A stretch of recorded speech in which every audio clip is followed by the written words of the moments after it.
So let's look at just some brief overviews now of Christianity, the late 20th into the 21st century. We're not too far into the 21st century, but in general I want to kind of survey where Catholicism, Orthodox Christianity, and Protestantism kind of stand in each of those, or in this 21st century. In the past several decades, Catholicism, where we'll start, has undergone some very important changes, but mostly it has faced a lot of controversies in the 21st century. Polish Cardinal Karol Wojtyla became Pope in 1978 and took the papal name John Paul II.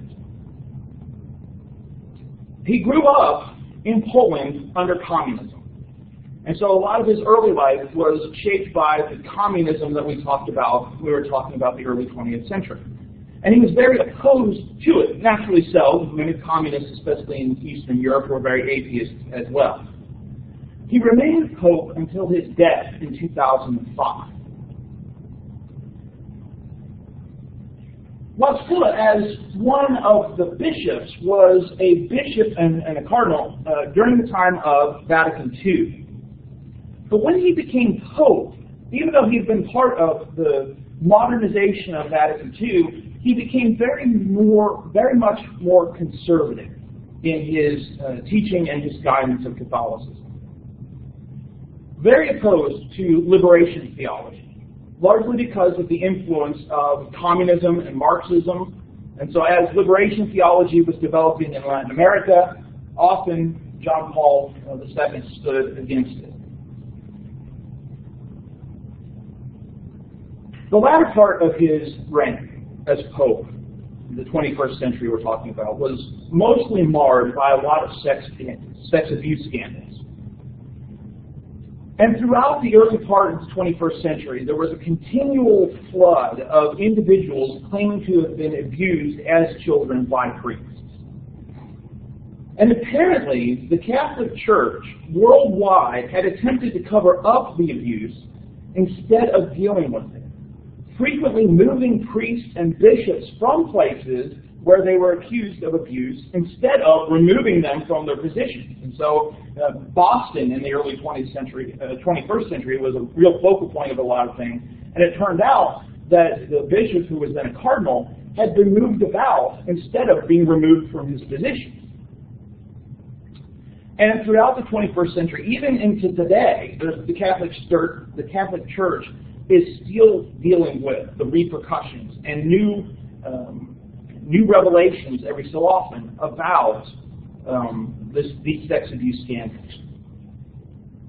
Overall, though, John Paul II was deeply loved as Pope. And when he died in 2005, many Catholics pushed for a fast track to his canonization as a saint and wanted to see him made a saint very, very quickly. He was beatified in 2011. Beatification is that first step. There's kind of this two-part process, beatification and then becoming a saint. He was beatified in 2011. Last year, he was canonized. He became a saint, along with John the 23rd, the Pope of Vatican II. And so he's now Saint Pope John Paul II to many Catholics.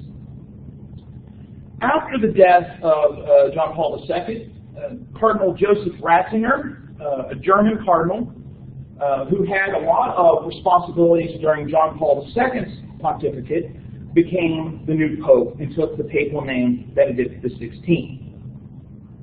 He was even more conservative than John Paul II. And during his papacy, he even extended the opportunity to those Catholics who had broken away after Vatican II to come back into the Catholic fold. Because if you remember, we talked about how during Vatican II, because of some of the changes that were made, there was a sizable group of Catholics that wanted to hold to the old ways, that wanted to hold to using Latin and some other things there. And they'd broken away.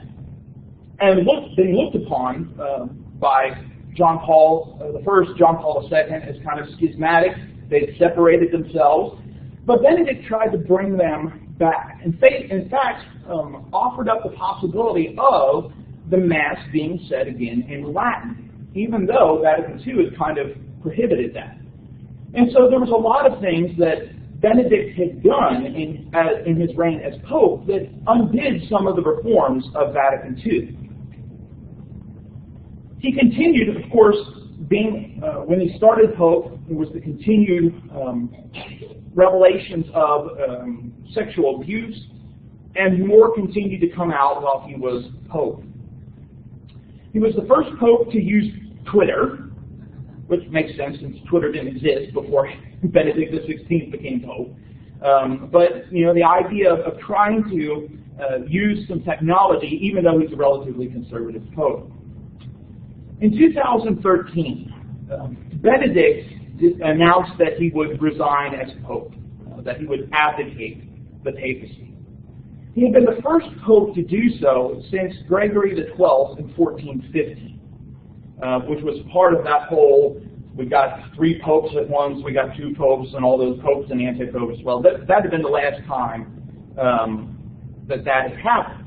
He was the first Pope who had resigned of his own accord since Clement V in 1294.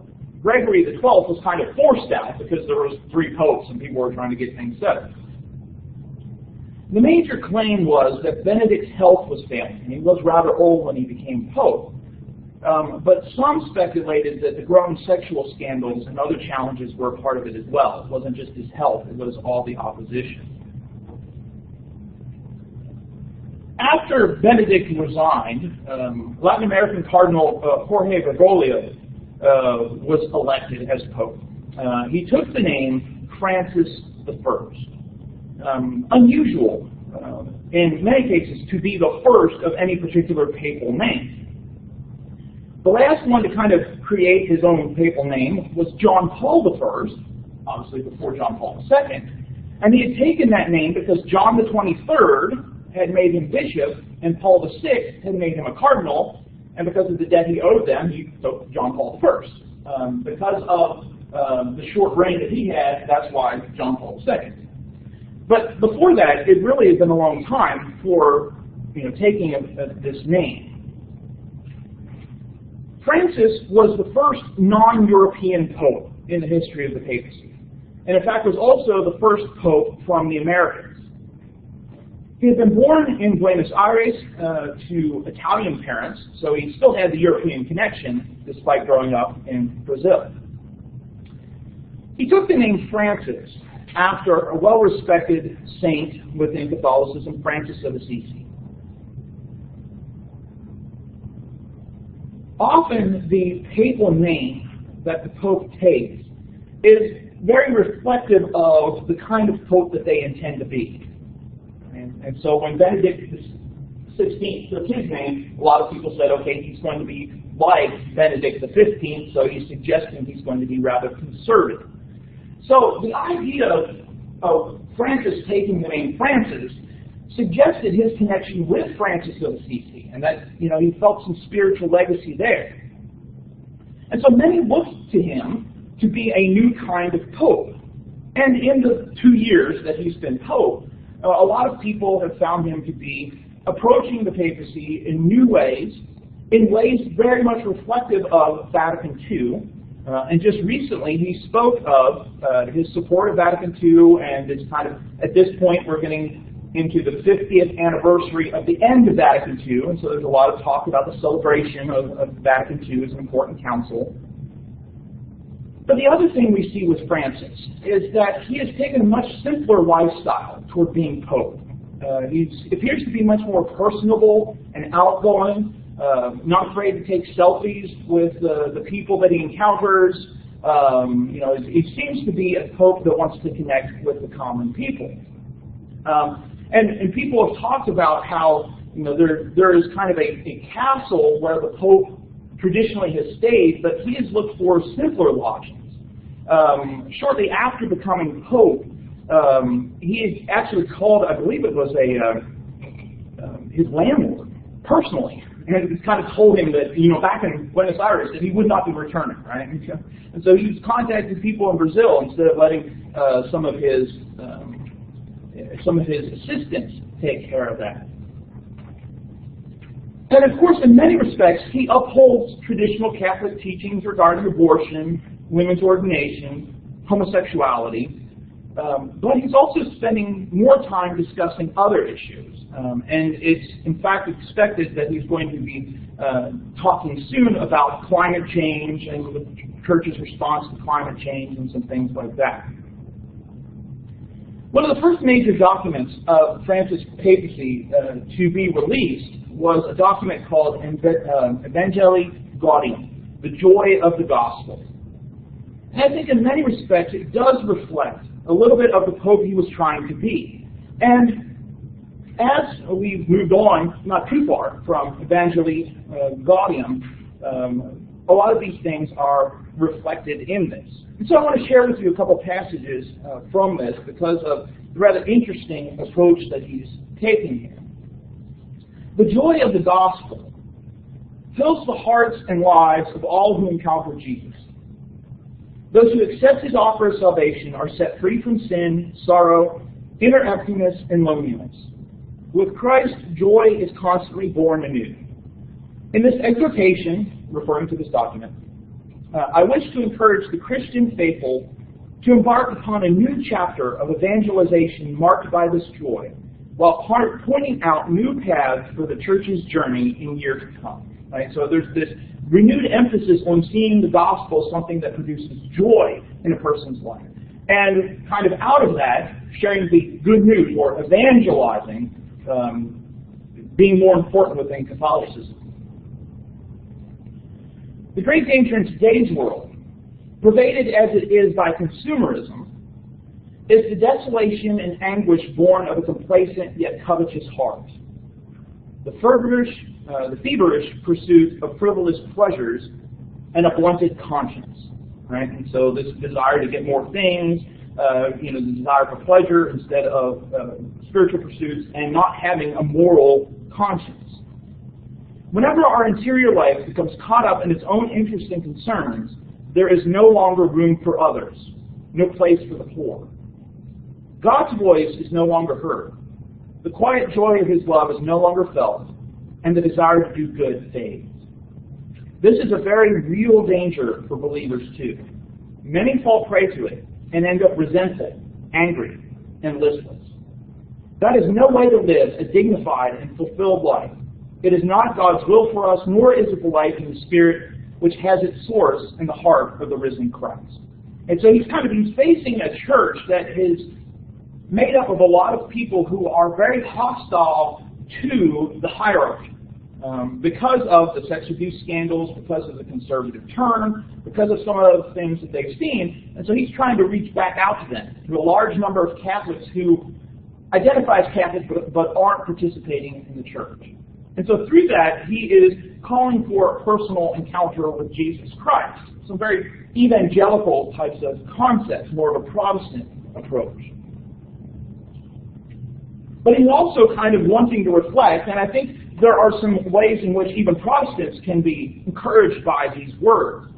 There are Christians whose lives seem like Lent without Easter. Now, Lent, if you're not aware of, refers to a period before Easter, usually meant to be a period of sacrifice, fasting, abstinence, reflection on Jesus' life as you prepare for Easter, and then Easter, this great celebration.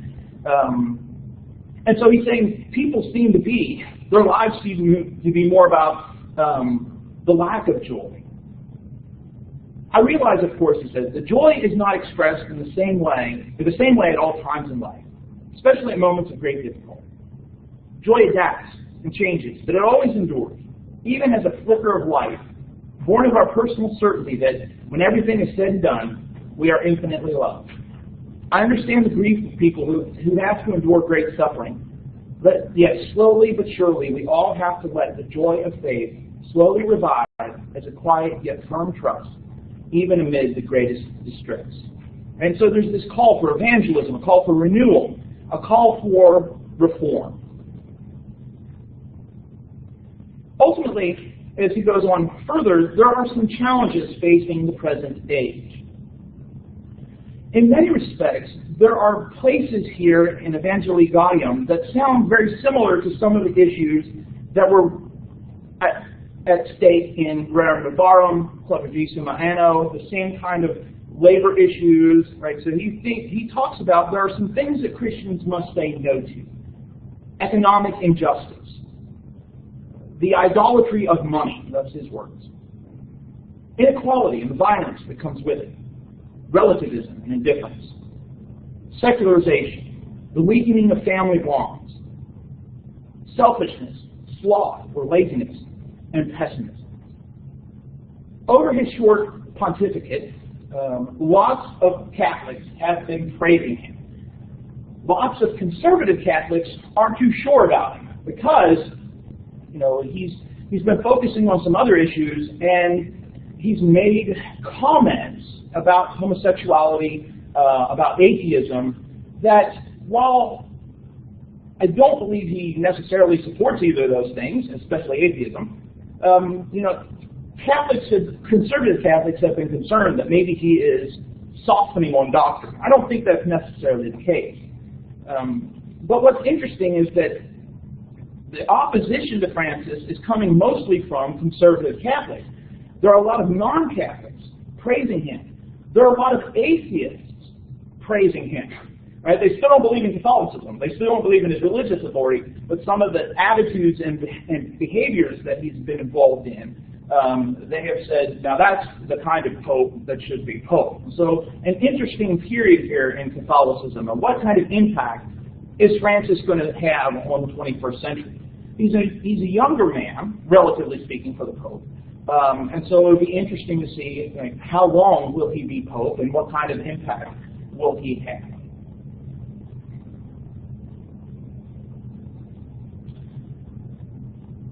To return just briefly to demographics, when we think about Catholicism, and our focus has predominantly been from the Reformation to today, Catholicism, when we started this course, was largely a European phenomenon. Right? This is where Catholicism was. There were some places where Catholicism was in outside of Europe, but mostly we've seen that spread as we've gone through. And so most of the current presence of Catholicism is different than that. If we think of the top 10 most Catholic countries, where are Catholics predominantly located? 4 of those countries are European. You don't necessarily need to know these names. But 4 of those 10 are European. And you can see sizable groups, 57 million in Italy, 47 million in France, 42 million in Spain, and 36 million in Poland.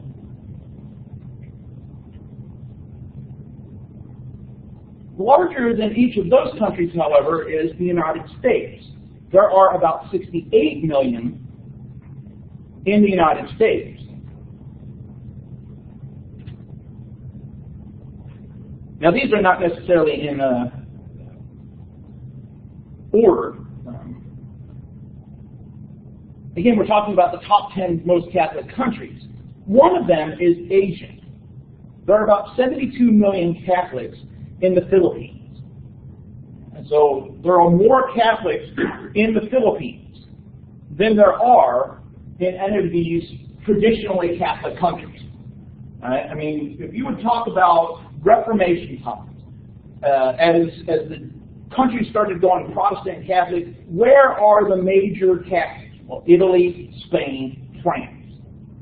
Well, there are more Catholics in the Philippines today than there are in those countries today. And in fact, when we look at the last 4 top Catholic countries, 4 of those countries are in Latin America. 160 million Catholics in Brazil, 97 million Catholics in Mexico, 41 million in Colombia, and 36 million in Argentina. Now, totally, there are about 200 million Catholics in Africa. And so Africa is starting to grow as well. And it's estimated that by about 2050, the middle of the century, only 15% of Catholics will be in Europe. And so what was once the bastion of Catholicism is now, there are other places where where Catholicism is growing. And so it's no surprise that 2 years ago, when it was needed to find a new pope, that the cardinals turned to Latin America to have a new pope instead of a European pope. Because that's not the center of Catholicism anymore. And it does not appear to be that this is going to be changing. Any last questions about Catholicism? There's certainly much more we could say, but we're just kind of briefly. I have a question. Sure. Is there a requirement to choose a people name? I don't know if it's specifically a requirement or not, but for centuries, it has been the case. It started in the Middle Ages. Like the first few popes had their own name, but once you get to the Middle Ages, they started taking the names. Yeah, it's pretty much a tradition at this point. But I don't know if there's anything specific, within the traditions of Catholicism, what's called canon law, whether you have to take one. But most of them do at this point. Any other questions?